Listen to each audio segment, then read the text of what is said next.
Welcome to the WP Builds podcast, bringing you the latest news, interviews, and fun for the WordPress community. Now, welcome your host, Nathan Wrigley. Hello there, and welcome once again to the WP Builds podcast. You have reached episode number 401, entitled Get It Optimized with Remkus de Vries, Episode 2. Your site is running? Now what? It was published on Thursday, the 5th of December, 2024.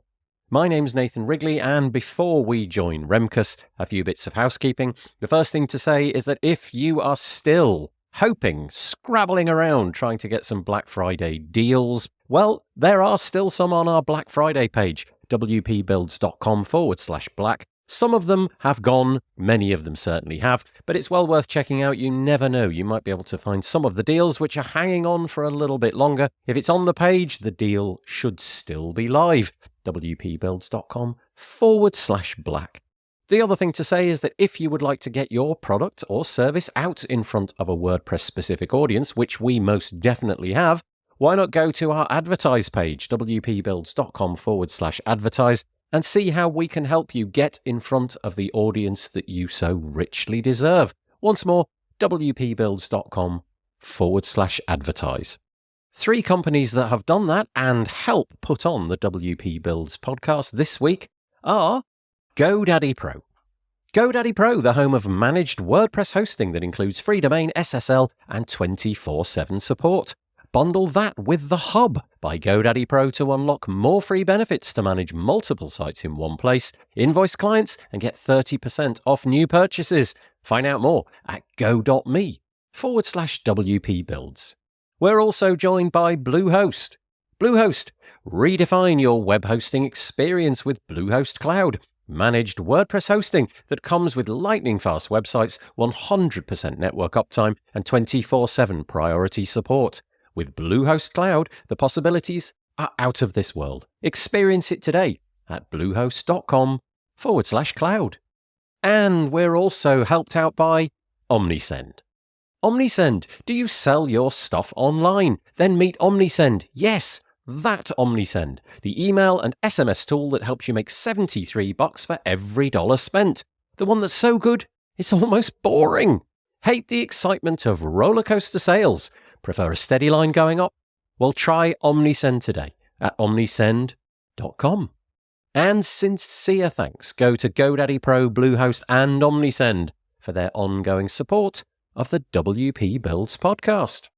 Okay, what have we got for you today? Well, it's the second in the new series that I've started with Remkus de Vries. Remkus is a speed and optimization expert in the WordPress space. Our first episode covered the bare bones of thinking about setting up a WordPress website, so it was the bits and pieces that you do really before you'd even installed WordPress. And then today we move on to the bits and pieces that you might do once you have got WordPress installed. Top advice from a top expert, and we talk about all sorts of different subjects, including Remkus's brand new plugin, his tool, which is going to help you do a lot of this stuff called Scanfully, but we step outside of the bounds of that plugin as well. And we talk all about caching strategies, Remkus's approach to optimization, the technical challenges and solutions for those challenges, as well as a whole host of other things. It's a fairly technical episode, but very enjoyable nonetheless.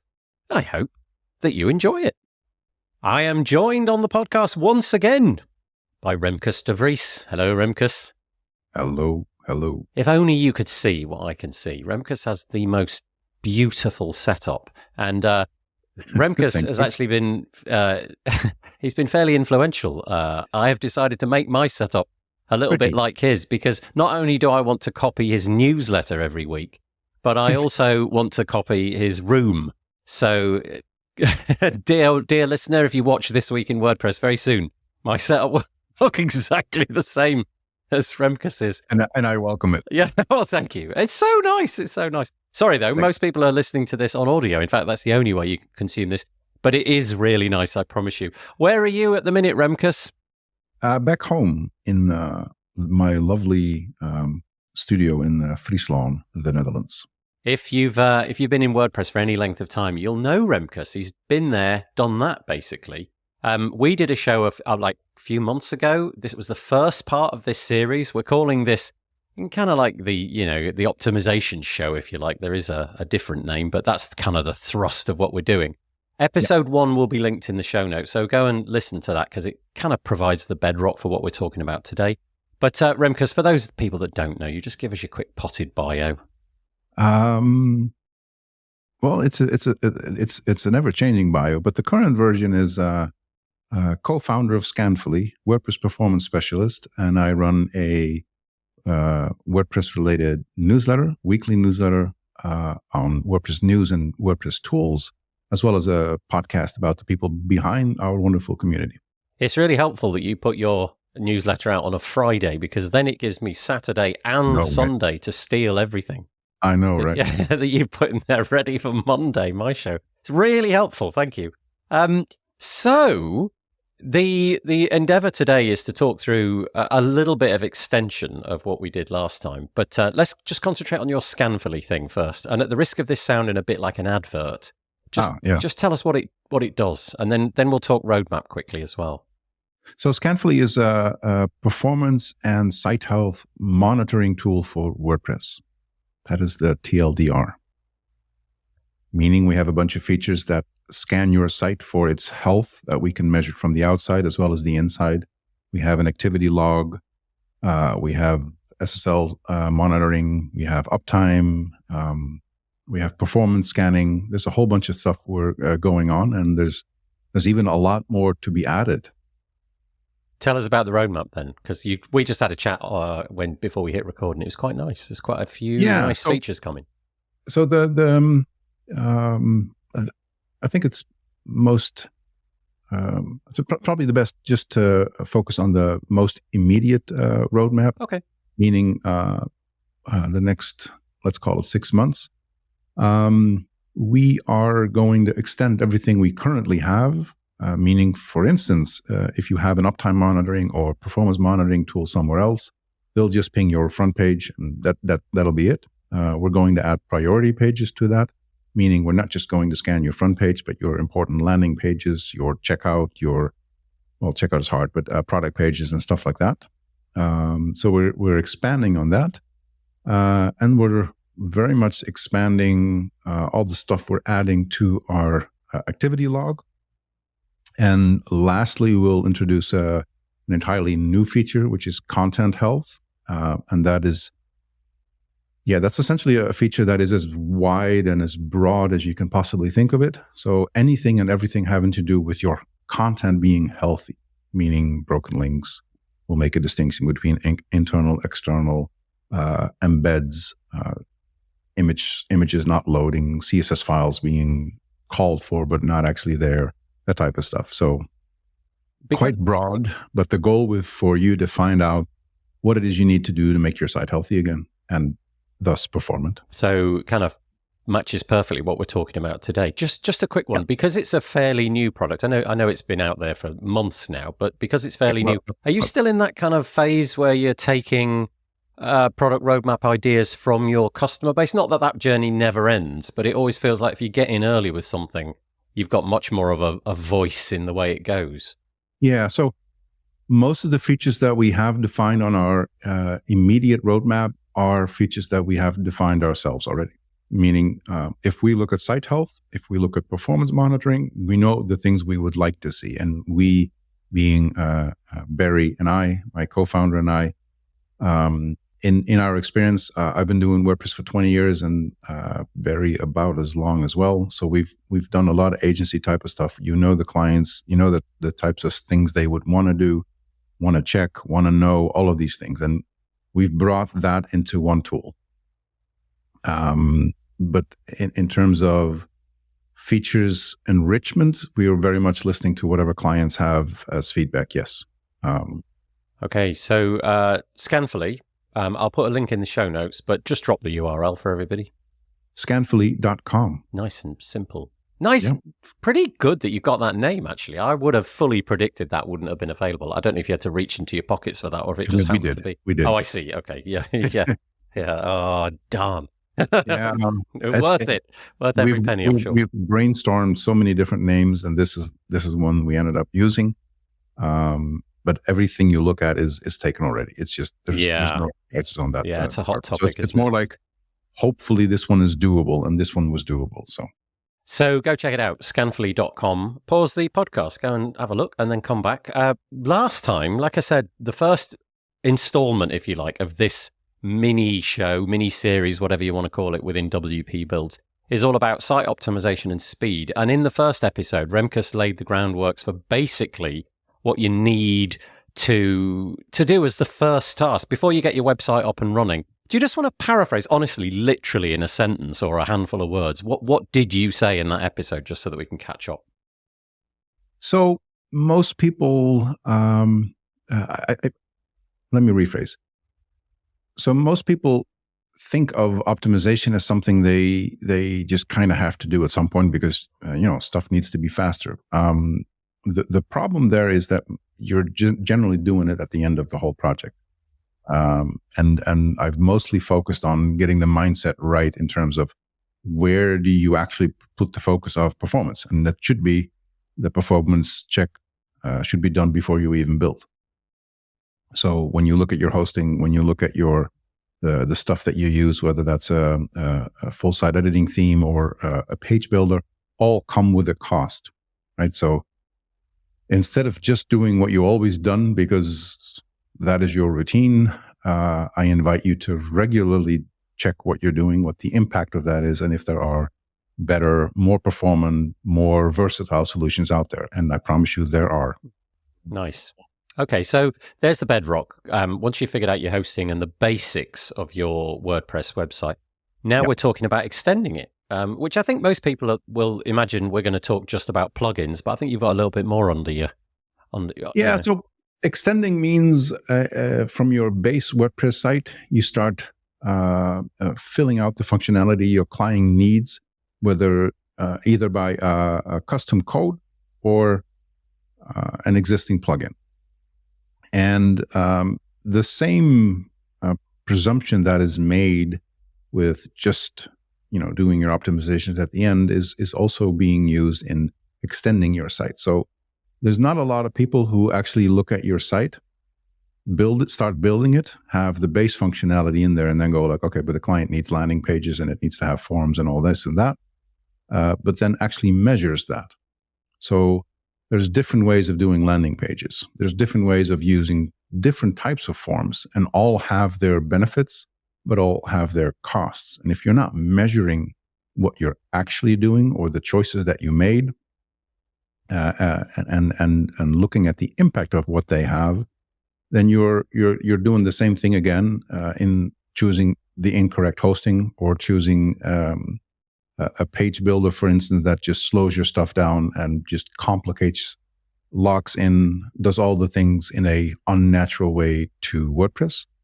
Those can still be conscious decisions, but in general, they come with a performance cost. And that's something you need to look at. If you're building a site for, 500 visits a month, doesn't really matter, right? 3,000 doesn't really matter that much. But as soon as performance becomes a thing, if you want it to be snappy and fast and all of these things, then you need to start looking at your total expenditure of resources, meaning the time the site loads, cached and uncached, because most people are just testing cached. You need to test uncached, and you need to see the impact of every single plugin you add to your site build. Now, this is generally something that's just being skipped. You start adding your plugins that you have always used, and then at the end, the full functionality is there, but you haven't actually looked at the choice you've made for, let's just say that you wanted to add settings and custom fields and stuff like that. Now, you can use pods, you can use ACF, CMB2, and I'm sure there's a dozen more solutions out there.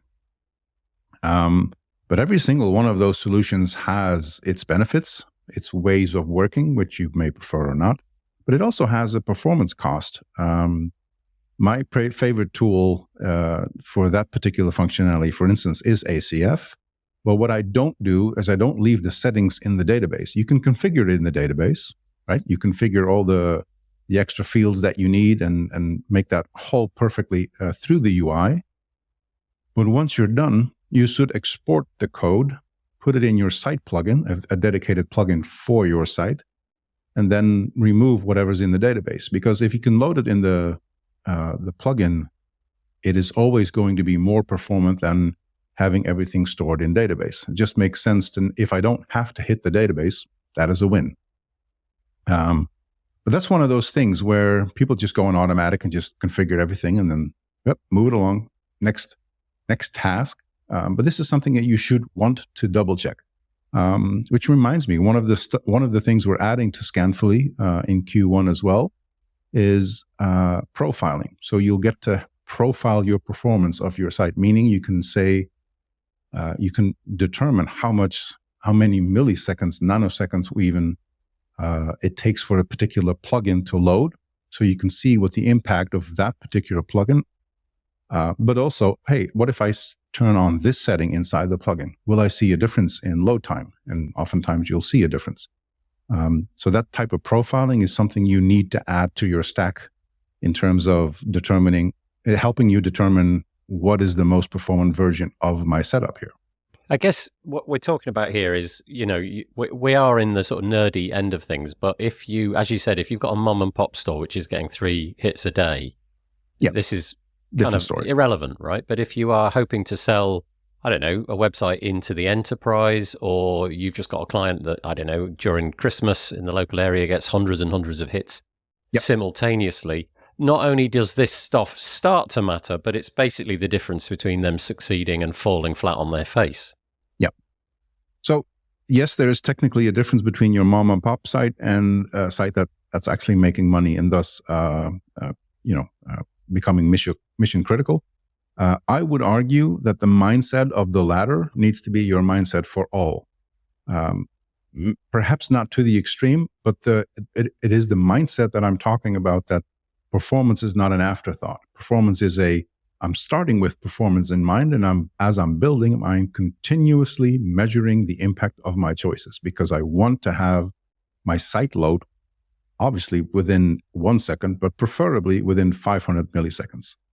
That needs to be a goal. In fact, if you can even get it under 100 milliseconds, which is phenomenally fast, the impact on e-commerce is measurable. Meaning the example that you see a lot is the reference of Amazon changed something and then saw, let's call it the time the first byte was reduced by, 100 milliseconds. I don't know what the exact example is, but this example is about the basics of it.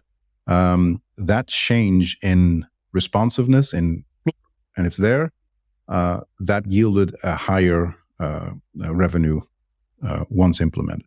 So there's a direct correlation between making a site faster, making it more snappy, making it more pleasurable to navigate through, and the enjoyment that people have while they're on your site. Just curious about you personally. How long do you personally give a site before you start to get fed up that it's not loading? Are you kind of in the, okay, I've waited 2 seconds here now, this is too much? And obviously we know that the impact is more about what Google and things like that are taking from it. But I'm just curious about what your actual personal capacity is to wait on the internet anymore. So I'm quite close to being very annoyed anything longer than a second. Right. I think I'm the same. Yeah. It's not needed. So why is this happening? Why am I being bothered with a broken solution? If it's a product that I need specifically from the vendor that I'm visiting at that point in time, then I'll accept it as is. But if there's competition, like, okay, I'm not going to wait for this. I'm just going to go to the other site that hopefully is fast and then services me in a better way. Because the whole enterprise that we're talking about here, it's like a double-fronted marketplace, really. You've got the end user who's going to get fed up in a human measurable amount of time. That's a second or what have you, and 2 seconds, 3 seconds. And if you're getting into like 2 to 5 seconds, forget it. I'm imagining the younger generation in particular, who've been brought up on healthy, fast internet and mobile connections, they've just got no capacity to wait, I would imagine. I was talking to one of my kids over the weekend, saying that once upon a time you saw a screen load line by line, and we were okay with it. Yeah. And they went like, yeah, nuh-uh. that's I'm like, weird. Yeah, it really was. So there's that side of things, the human angle, which is when people are actually going to give up. But then, of course, there's the other side, which is how the people are going to find you in the first place. So it's the Googles and the people that are actually putting the websites in people's path anyway. You know, if you're lucky enough that everybody knows your website by word of mouth, great. You might not need to worry about this on quite the same... Well, you probably do, but you know what I mean? Maybe not quite so much. But if you're relying on things like search, all of this... getting down to the 100 milliseconds, 200, 500, whatever it may be, that starts to really affect the bottom line, because basically you're not going to appear in search if your competitor is equal in every measurable thing, except they're superior in, I don't know, all of the lighthouse tests and things like that. Yeah, so the actual impact of is smaller than how you just described it. How much detail and in what combination with other metrics is very hard to have anyone say anything specific about. It's more of a general user experience that you want to provide. So search, yes, it has an impact. Google has indicated so, but we really don't know how little or how much. The assumption is that all things considered equal, the most performant one is the one that is most favorable. But all things considered equal is a very difficult thing to say, because what if the product on one end just has a better experience, better support, better content, better, I don't know. So that's a difficult comparison to do.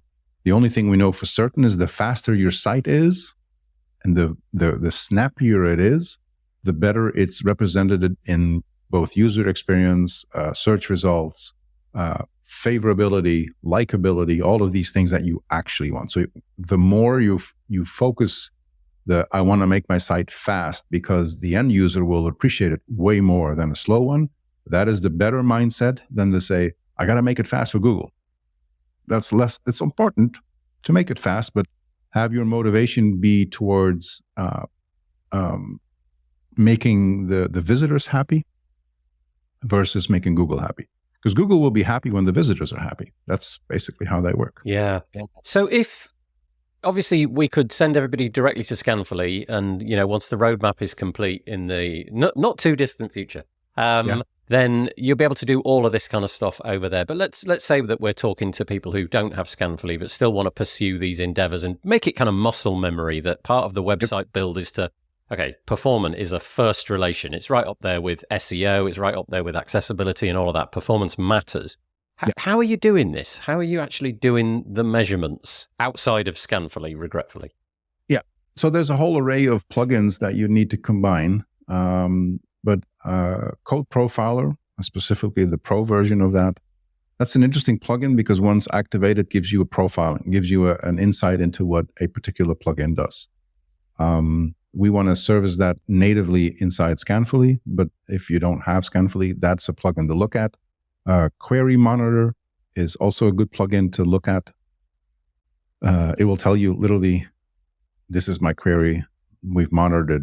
This is what it consumes, what it uses. Gives you a lot of insights into maybe this is not the smartest query type of usage. Both of these plugins come with you need some technical insight. I was going to say. And it's inevitable. So whichever way you cut this, all of these solutions have you, they force you to look at the thing you're building from a slightly different perspective, because most people build it visually. And then you have to look at what it is that is producing the visual component. And that's a little bit of a mindset, but it's also something that, while it may look like a steep bump to climb onto and overcome, it's actually quite doable once you wrap your head around some of the basics. I was going to say, it feels a bit like turning up to the mechanics with your car that's broken in some respect. And then the mechanic goes, it's the carburetor that's broken. And you go, great. Yeah. What do I do with the carburetor that's broken? You need to fix it, you know. Yeah. So there's some comparison in the sense that if you have no idea what a carburetor is, which is quite normal because nowadays we use injection. You see, I don't even know what carburetors is something from the early 90s. Probably the last versions were. I felt most alive then, Remkus, frankly. That was clearly. Some people who grow old gracefully just keep up with the times. Touché. It's a good example in where you do know you have an engine, and you do know the engine is the main driver of the performance of your car. But in general, they will tell you it is not the engine that is the most important part in terms of determining the performance of your car. It's the actual brakes.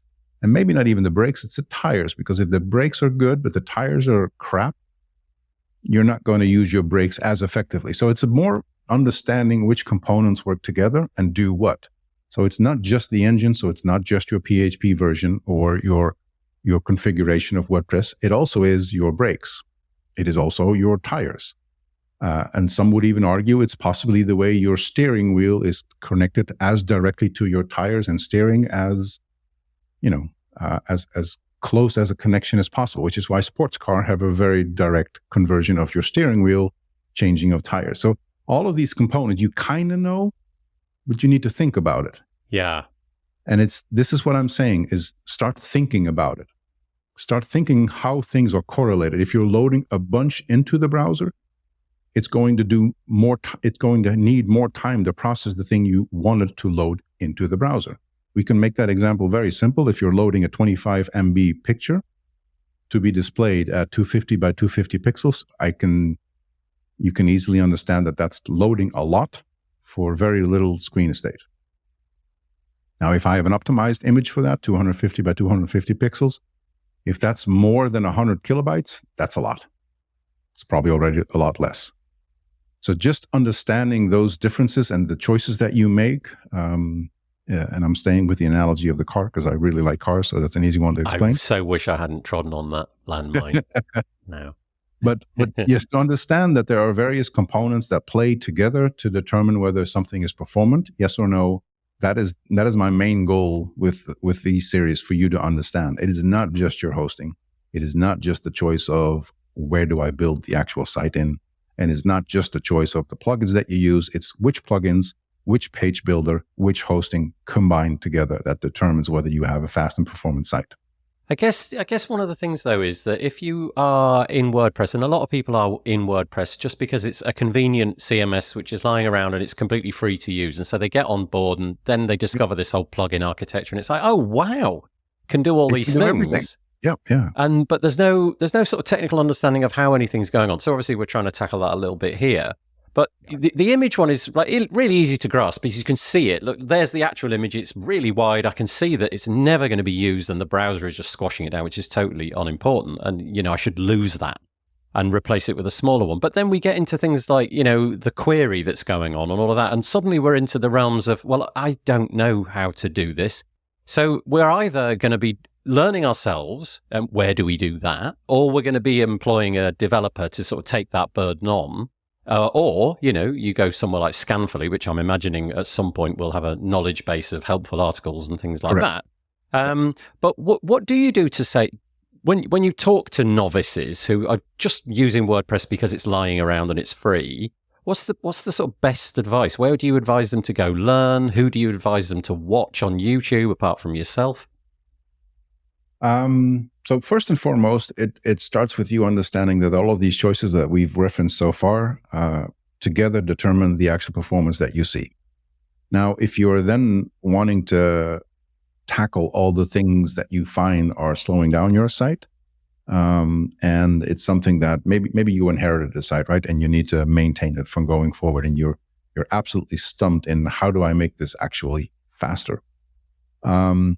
There are solutions, resources out there, absolutely, but none of it is really well put together in a way that it speaks to the novice, I would say. I think that is a thing to overcome, which means you are unfortunately left to look at all the questions you have and Google them one by one. That is very unfortunate. It's one of the things, and you already referenced it, our knowledge base for Scanfly. So every single feature we're going to add that has an impact left, right, mid, center, whatever, we're going to have a knowledge base article that just explains this is the problem, this is why it exists, and here are directions of where you can find your solution. But you'll find some of the stuff on various blogs, and some are more important than others. So in terms of how correct are they, how accurate, and all of that. I unfortunately don't have a proper answer for this. I guess there isn't, though. The landscape's always changing as well, but also there's no... Also that. Yeah, and also there's no two people that have got the same set of knowledge. You know, somebody will come to an absolute newbie. They can barely open up a website. So, that's hard. There's people who are fairly knowledgeable, but not quite a pro. Yeah, so the direction where the most valuable information is to be found is in the direction of front-end optimization. Meaning there's plugins that do certain things, getting the Google Lighthouse scores right, loading it snappy from a cached version perspective, and those are all important. But if you don't know why your query is slow and it takes 5 seconds to load, and yet you're presenting the cached version of that query literally in a cached file, you're not really that concerned with it because it's not touching you, unless you have a WooCommerce site and everybody logged in or everybody having something in cart is then running your site in an uncached version will never see that optimized version of that slow query, for instance. So there is no easy way out here, which is why performance typically is being handled at the end, because it means you need to start investing your time and energy into understanding how certain layers work. Now, do you need to know the nitty-gritty of every single performance-related thing? No. But do you need to know that simple things like profiling help you determine the impact of your choices? Yes. And it's more about changing your philosophy, changing your build principles to include performance, just like you need to include accessibility, just like you need to include all of the user friendliness that is out there. I mean, there's various plugins out there just providing perfect solutions, but horrible UX to get to, UI, UX, the whole thing. But you need to include that into your build. And that is, unfortunately, performance is also one of those things you need to understand a little bit more than close to nothing. Yeah, we kind of seem to have, I'm going to describe it as bosses. There's metaphor in the UK of, you wait for a while, no bosses arrive, and then suddenly 5 come at once. And it feels a little bit like we're in a moment where there's several big things that agencies and website builders have to think about. So, like 5 years ago, it was Core Web Vitals. SEO has constantly been a thing that's never gone away. Now, accessibility is a thing, largely driven, I think, by legislation, but also this whole performance thing. And I've got a question which is sort of slightly off piece, but kind of interesting as well. Do you think there's like a credible career in optimizing your website? So in other words, if you became the agency that specialized in optimization, not necessarily that's all that you do, but if a big part of the offering that you've got is, look, we'll take care of your SEO and we're really credible with that. We'll take care of your accessibility. And again, like we really do the work. And we'll take care of the optimization and making sure that your website is fast and so on. Do you see that as like a badge of honor, which people out there, normal people, if you like, are going to take notice of? I think, so I think being specialized in it is difficult as a full agency. And I can say that with confidence because I am a full agency, be it a small one. I have a focus on performance and scaling mostly, but something that is changing over the last couple of years is that normal agencies that just have a generic focus are starting to understand the impacts of performance, be that from an SEO perspective or usability or whatever. It's becoming more common knowledge, and you'll see agencies adapting all of these different strategies slowly but surely into their workflow. So while there's still a place to be found for optimizations and understanding what it is that you're seeing and translating it into, okay, these are the things that we have to do to mitigate the problems you're seeing, which is a TLDR for what I do in terms of performance optimization. There's still a place for that, but in general, more and more people are starting to understand and then when I say people, I mean agencies, where they go so it's not just clicking together this site. We need to make sure that all the decisions that we make are, in fact, the yield of that is a fast and performant site that is user-friendly for all walks of life, meaning including accessibility, as well as robots who happen to visit your site and want to index your site into their system, meaning search engines. I think your intuition that everybody bolts this on right at the end is totally true, because I just know from the work that I've done in the past that that's exactly how this kind of thing goes. You're concentrating on putting the pixels on the page, and once that's been achieved by hook or by crook, but whatever works, then suddenly it's a question of staring at it and go, gosh, it takes forever. Now we've got to retrofit this monster. And in some ways, everything that you said previously about, start with the basics, do it correctly from the start, and you're going to have, it's basically that muscle memory, isn't it? We're going to build a site. Yep. Okay, performance has to be part of it. Let's think about that on every single thing that we do, every plugin that we install, every box that we check. Every decision made in the build process needs to have performance in your mind. And I'll come back to the slow query thing. So what if you have a slow query that is just slow because it's doing, a metric ton of things? Then there's not a lot you can optimize on the actual query. There's an optimized way of presenting that query to the database, but the end result, it's going to always be a heavy query. And that's fine. But then the smart thing would be, for instance, to cache the output of that query for the duration of maybe 24 hours, maybe an hour, depending on your situation. But there's stuff you can do that sort of solves I'm running heavy queries all the time. Because if it's the same type of data that's being queried and it doesn't grow stale in, 24 hours, then really doesn't make a lot of sense to continuously do the slow queries, right? Just save the output of that query in a transient, and then have that transient run out after 24 hours, and then you do the query once more. But everything in between those 48 hours just visits the cached version of a query. So understanding that you have these options and choices as you're building your stuff, and yes, saving a query requires somebody to actually understand what a transient is, how to save one, and all of those things, sure. But it's also not rocket science. Like if you dive in the transients API, you'll figure it out. If you Google the problem, you'll figure it out. There's plenty of examples of how do you optimize for these types of things. So, the whole thing is about understanding the furthest you can possibly understand today, and then improve on that tomorrow. I've got a question, right, which you may or may not wish to answer. And that is, do you get quite a kick out of speeding up a site by like a really small amount? Yes. In other words, if you've inherited this site and whatever metric it is, you've managed to shave like 5% of something away. Do you sort of sit there and, smirking to yourself, stroking Absolutely. The cat? I'm going to take over the world. Do you get a kick out of that? Because I know I would. I got 2 cats, so yeah.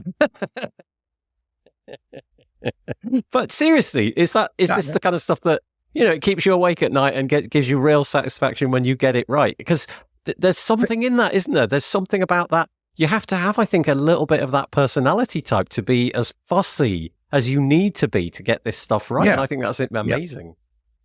Yeah. So there's and it's more. The reward is more in, this is the problem, I found a solution. Right, exactly that. Yeah, it's the puzzle sitting on the table that you cannot ignore. Exactly.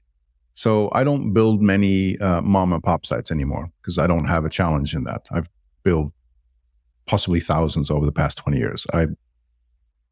That doesn't excite me. Well, what does excite me is somebody can't figure out how to make this site faster. And there's different ways of attacking this. My favorite is I bring it to hosting from where I know everything is optimized. Like there's no questions asked that the hosting is the problem. If the problem still exists, then I go into, okay, how much time and money do I want to put into solving this particular problem? And then the next problem becomes the smaller version and the smaller version. And you end up with the solution of having to solve a lot of little problems. And the end result is, oh my, the site has become fast. Great. Yeah. And then you give yourself a nice pat on the back and stroke the cat and feel very smug. That's lovely. Yeah. So it's very satisfying to figure out where the slowness is coming from. Yeah. And it's sometimes very simple things like a premium plugin that doing a license check on every single page load, and their license check takes 3 seconds. First of all, it shouldn't take 3 seconds. Second of all, shouldn't absolutely not happen on every single page load, because also that sort of stuff should be saved in a transient and, once a day, maybe even once a week. I don't know. But there's stuff that you can optimize, and just figuring out where to do what, when to do what is just a fun journey. Absolutely. That's interesting. I'd love to know what kind of games you enjoy, like things like chess or something, I imagine. I'm not much of a gamer, actually. But I used to enjoy, this is going to really date me, Harrier Attack, Nemesis, and then on the board side, chess is one of my favorite things.